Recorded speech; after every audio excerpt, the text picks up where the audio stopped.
Giovani videomaker europei all'assalto artistico si intende del patrimonio storico e culturale del Veneto per promuovere la nostra regione tra i giovani attraverso i giovani, con l'immediato linguaggio delle immagini in movimento.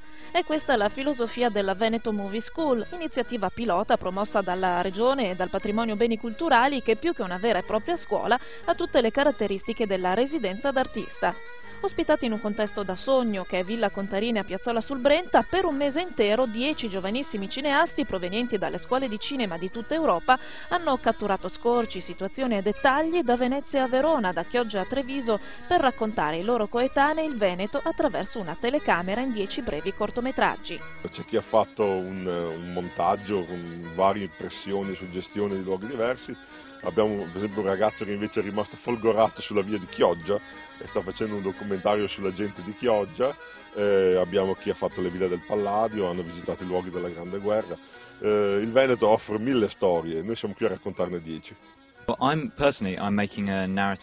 Io personalmente sto girando una storia su un viaggiatore che approda nel Veneto alla ricerca di se stesso.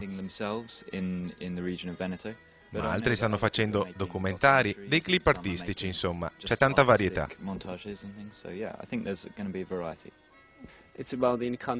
Io sto girando una fiction su un incontro tra un ragazzo inglese e una ragazza italiana.